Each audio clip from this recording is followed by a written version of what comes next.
আমাকে যখন গ্রেপ্তার করা হয়েছিল, আমি রিমান্ডে থাকা অবস্থায় আমাদের সাথে জামাতের সেক্রেটারি জেনারেল মিয়া গোলাম পরোয়ার, বিএনপির সিনিয়র যুগ্ম মহাসচিব রুহুল কবির রিজভী ভাই সহ অনেক সিনিয়র নেতৃবৃন্দ ছিল। আমরা সবসময় নামাজ আদায় করেছি, এক হচ্ছে মোনাজাত করেছি জেলখানাতেও।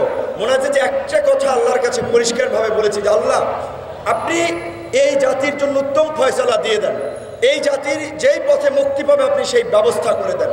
তো আপনার আমাদের সকলের দোয়া, হয়তো কারো দোয়া আল্লাহ কবুল করেছে, তার ফলে এই ফ্যাসিস্ট শক্তির পতন ঘটানো সম্ভব হয়েছে।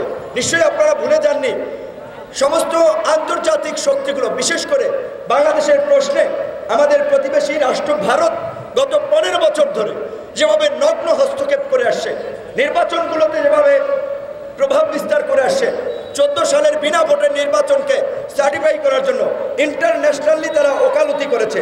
18 সালে এই কারচুপির নির্বাচনের সেট আপ ভারতীয় গোয়েন্দা সংস্থার সহ এখানকার এজেন্ট সহ মিলিতভাবে করেছে।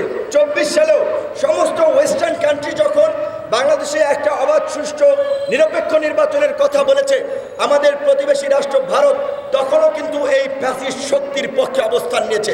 এখানে সাবেক কূটনৈতিক পিনাক রঞ্জন চক্রবর্তী থেকে শুরু করে সাবেক প্রতিরক্ষা মন্ত্রী এম জে আকবর সাহেবরা এখানে এসে আওয়ামী লীগের পক্ষে ওকালতি করেছে। অনেকেই বলেছিল ভারতের মতো একটা বৃহৎ শক্তি রাষ্ট্র শেখ হাসিনার পাশে আছে, চীন ফাইন্যান্স করছে, রাশিয়া আমেরিকাকে বিট করার জন্য শেখ হাসিনার পাশে আছে, কাজী শেখ হাসিনাকে বোধহয় হটানো যাবে না। কিন্তু ওই যে আল্লাহ বলছে যে আল্লাহর মায়ের দুনিয়ার বাইর, দেখছেন শেখ হাসিনাকে আল্লাহর মায়ের বাংলাদেশের বাইর করে দিয়েছে। এটা কেউ কল্পনা করেছেন? এত প্রতাপশালী নারী প্রধানমন্ত্রী কয়েকদিন আগেও দাম্ভিকতার সাথে বলেছিলেন শেখ মুজিবের কন্যা দেশ ছেড়ে পালায় না। পরে কি হয়েছে? এখন লোকজন স্লোগান দেয় পালাইছে রে পালাইছে, পালাইছে রে পালাইছে, শেখ হাসিনা পালাইছে। কাজে আমরা পরিষ্কার ভাবি আমাদের আজকের এই সম্প্রীতির সমাবেশ থেকে, আজকের এই সমাবেশ আমরা করছি কেন? আমরা দেখছি যে আজকে যেই ছাত্র জনতা যে স্বপ্ন নিয়ে একটা সহনশীল মানবিক সমৃদ্ধ গণতান্ত্রিক বাংলাদেশের স্বপ্ন নিয়ে তারা যে মুক্তির লড়াই সংগ্রাম করেছে, সেই মুক্তির লড়াই সংগ্রামে দুষ্কৃতিকারীরা একটা নৈরাজ্যকর পরিস্থিতি সারা বাংলাদেশে তৈরি করতেছে। আমার এই যে অফিস আলরাজি কমপ্লেক্স দখল করতেও লোকজন এখানে চলে আসছে, তাহলে বিপিনুরের অফিস এইটা এলাকার সবাই জানে আলরাজি কমপ্লেক্সে, সেইখানে যদি দখল করতে চলে আসতে পারে, পাড়া মহল্লায় গ্রামগঞ্জের কি অবস্থা একবার চিন্তা করেন। আমি বলেছি টিভি দখল হয়ে যাচ্ছে, টিভি চ্যানেল, পত্রিকা অফিস দখল হয়ে যাচ্ছে, মালিকানা পরিবর্তন হয়ে যাচ্ছে, ব্যবসায়িক শিল্পগোষ্ঠীর মালিকানা পরিবর্তন হয়ে যাচ্ছে, একটা হরিলুট চলছে, এমনকি ব্যাংক লুটপাটের ঘটনাও ঘটছে। আমি সেদিন ডিবিসি পত্রিকায় দেখেছি কয়েকটি ব্যাংকের ভল্ট থেকে টাকা নিয়ে যাচ্ছে বাংলাদেশ ব্যাংকে। একটা নৈরাজ্য চলছে। কেন? আমরা এই বিপ্লব করেছি এই নৈরাজ্য দেখার জন্য। এই নৈরাজ্য দেখার জন্য আমরা এই বিপ্লব করিনি। কিছু ব্যক্তিরা এতদিন চামচামি করেছে, এখন অফিসার হবেন, টিভি চ্যানেলের মালিক হবেন, টিভি পত্রিকা চালাবেন, পয়সাপাতি কামাবেন। একজন ব্যবসায়ীর তা এখন আপনারা মালিকানা পরিবর্তন করে নেবেন। এটিকে হরিলুটের বাংলাদেশ গড়ার জন্য আমরা তো ত্যাগ স্বীকার করেছি, এত রক্ত দিয়েছি। নো, সেটা হবে না, হবে না। আমরা ওই দুর্বৃত্তদেরকে হুঁশিয়ারি দিয়ে বলতে চাই, আমরা সামরিক বাহিনীকে, আমরা অন্তর্বর্তীকালীন সরকারকে বলতে চাই, অতি দ্রুত আপনারা সকল রাজনৈতিক দলের সাথে বসে কিভাবে এই দুর্বৃত্তদের বিরুদ্ধে ব্যবস্থা নেবেন, পরাজিত করবেন, আপনারা সেই রূপরেখা তৈরি করুন। আমরা আপনাদেরকে সব ধরনের সহযোগিতা করব। আজকে আমার বাড়ি তো বরিশাল, জানেন তো, নদনদী এলাকার লোক। লঞ্চঘাট দখল হয়ে যাচ্ছে, এইবার খাবে এক গ্রুপ, খেয়াঘাট ওইবার খাবে আরেক গ্রুপ। অলরেডি ভাগ বাটোয়ারা লুটপাট একটা শুরু হয়ে গেছে। যেতে না যেতেই কোনো সরকার, রাজনৈতিক সরকার কি ক্ষমতা এসেছে? আগে রাজনৈতিক দলের উৎপাদ এইভাবে বেড়ে গিয়েছে, নিরীহ মানুষের উপরে হামলা হচ্ছে, বাড়িঘর দখল হচ্ছে। এই পরিস্থিতি চলতে দেওয়া যায় না।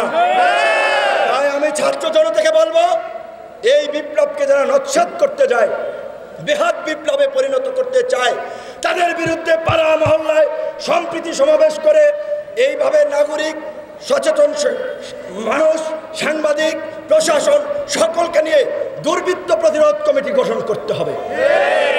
আজকে পুলিশের চেইন অফ কমান্ড ভেঙে পড়েছে। আপনার অন্যান্য প্রতিষ্ঠানগুলোর প্রধানরা গা ঢাকা দিয়েছে। তাই অন্তর্বর্তীকালীন সরকারকে অনতিবিলম্বে প্রশাসনে একটা শৃঙ্খলা ফিরিয়ে আনতে হবে। পুলিশ প্রশাসন সহ সরকারি কর্মকর্তা কর্মচারীদের মধ্যে যারা এই ফ্যাসিস্ট শক্তির লেজুর ভিত্তি করেছে, গোলামি করেছে, দালালি করেছে, জনগণের বিরুদ্ধে অবস্থান নিয়ে গণবিরোধী কর্মকাণ্ড করেছে, অনতিবিলম্বে তাদেরকে চিহ্নিত করে চাকরিচ্যুত করে বিচারের মুখোমুখি করতে হবে। এনএসআই, ডিজিএফআই সহ সকল গোয়েন্দা সংস্থার প্রধানদেরকে বিচারের মুখোমুখি করতে হবে, কারণ তারা এই গণহত্যা এবং এই নৈরাজ্যে এই সরকারের সহযোগী ছিল। র্যাব আগেই আন্তর্জাতিকভাবে একটি ডেথ স্কোয়াড বাহিনী হিসেবে পরিচিত হয়েছে। র্যাব যখন বিএনপি আমলে গঠিত হয়েছিল তখন আওয়ামী লীগ বলেছিল র্যাব তারা ক্ষমতায় গেলে বিলুপ্ত করবে, কিন্তু আওয়ামী লীগ গত এই 15 বছরে র্যাবকে একটি খুনি গুম বাহিনীতে পরিণত করেছে, যেই কারণে মার্কিন যুক্তরাষ্ট্র র্যাবকে নিষেধাজ্ঞা দিয়েছে। কাজেই আওয়ামী লীগ বিএনপি করে নাই, অন্তর্বর্তীকালীন সরকারকে করতে হবে। র্যাবকে বিলুপ্ত করতে হবে। র্যাবের মতো এই রকমের যে কোনো গণবিরোধী বাহিনী, গুম বাহিনী, আয়নাঘর যেন তৈরি না হয় সেই পদক্ষেপ নিতে হবে। এবং আমি আশাবাদী স্বরাষ্ট্র আপনার মন্ত্রণালয়ের যিনি দায়িত্বে পেয়েছিলেন উপদেষ্টা ব্রিগেডিয়ার সাগর সাহেব, তিনি সেটা করতে পারবেন, কিন্তু তিনি একা পারবেন না যদি আমরা সহযোগিতা না করি। তাই আমি আজকের এই সমাবেশে আমি আগেই বলেছি আমি জ্বালাময়ী বক্তব্য রাখবো না, কয়েকটি দিক নির্দেশনামূলক কথা বলতে চাই।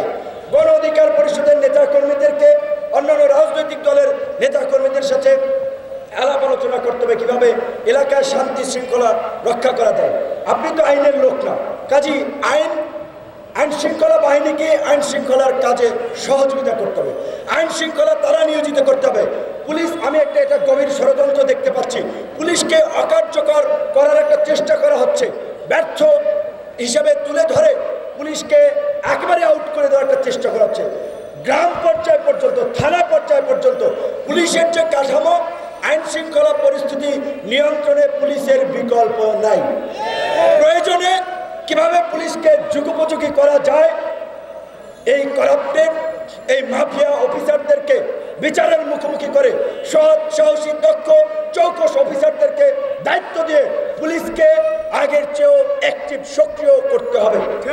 এবং পুলিশকে সহযোগিতা করবে সচেতন নাগরিক, গণমাধ্যম, রাজনৈতিক দল, সুশীল সমাজ।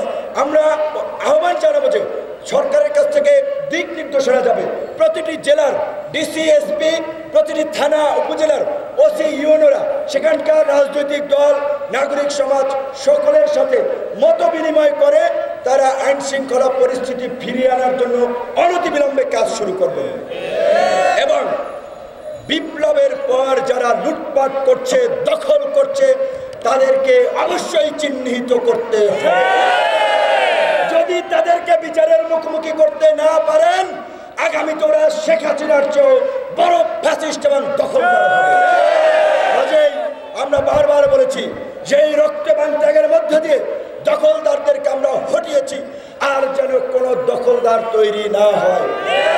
ওই যে দেখেন মাথায় রক্ত ব্যান্ডেজ বাঁধা দাঁড়িয়ে রয়েছে, তারা মঞ্চে নেতা হতে আসে নাই, তারা বক্তৃতা দিতে আসে নাই, রক্তাক্ত অবস্থায়ও এই সমাবেশে এসেছে, কারণ তারা একটা ভালো সমাজ চায়, ভালো রাষ্ট্র চায়, দেশটা ভালো চলুক, দেশের নাগরিকদের নিরাপত্তা থাকুক, নাগরিক অধিকার থাকুক, এইটাই তাদের প্রত্যাশা।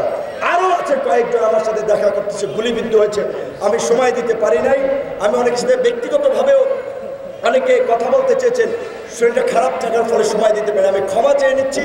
আপনাদের এত ত্যাগ, ডেডিকেশন, আপনাদের সাথে মন ভরে ঘন্টার পর ঘন্টা আলাপ করতে পারলে, দেখা করতে পারলে ভালো লাগতো। অবশ্যই দু একদিন পরে একটু পরিপূর্ণ সুস্থ হলে আপনাদেরকে সেই সময়টা দেব। আজকে আমরা যেটা বলছিলাম, এই যে বিভিন্ন প্রতিষ্ঠান, ধরেন আপনি বেক্সিমকো গ্রুপের মালিক সালমান এফ রহমান কিংবা এসালম কিংবা বসুন্ধরা, এই কোম্পানিগুলো তো শুধুমাত্র ওই ব্যক্তির একটা বিষয় না, এখানে লক্ষ লক্ষ মানুষের কিন্তু রুটি রুজির একটা বিষয় আছে। এই যদি মাফিয়া ব্যবসায়ী শিল্প গোষ্ঠী যদি কোনো অপরাধ করে, অর্থ পাচার করে, দুর্নীতি, লুটপাট, ভূমিদস্যুতা করে, রাষ্ট্রীয় আইনে বিচার করা হবে। প্রয়োজনে রাষ্ট্র তাদের সকল সম্পদ বাজেয়াপ্ত করবে, কিন্তু কোনো প্রতিষ্ঠান চালিয়ে দেওয়ার অধিকার কারো নাই। কোনো কলকারখানা, মিল, ফ্যাক্টরি ভাঙচুর করার, অগ্নিসংযোগ করার অধিকার কারো নাই। এইটা কারা করছেন আমরা ভালো করেই জানি। আপনারা আমাদের বিপ্লবকে নস্যাৎ করার জন্য আপনারা এই কাজগুলো করছেন। তাই আমরা আপনাদেরকে বলবো, আইন শৃঙ্খলা বাহিনীকে সর্বাত্মকভাবে, নিঃশর্তভাবে সহযোগিতা করে আগামী কয়েকদিনের মধ্যে পরিস্থিতি স্বাভাবিক করতে হবে। কালকে আমি থাকি মহানগর প্রজেক্ট রামপুরা। রাত্র 1টার দিকে শুনি রামদানিয়া দৌড়াদৌড়ি করতেছে 2 গ্রুপ। এরা কারা? এরা কোথা থেকে আসলো? মিরপুরে ডাকাত পড়ে, উত্তরা ডাকাতি হয়, তাদের জন্য উৎসব শুরু হয়েছে। শীর্ষ সন্ত্রাসীরা, দুর্ধর্ষ অপরাধীরা জেল ভেঙে পালানোর চেষ্টা করছে, জেলে সংঘাত হচ্ছে। জেল থেকে যদি অপরাধীরা বের হয়ে যায়, সমাজের কি ভালো হবে? তাই কাজে এই যে কারাগার ভেঙে বের হবে, এমন অতি বিপ্লবীদেরকে সমর্থন করা যাবে না।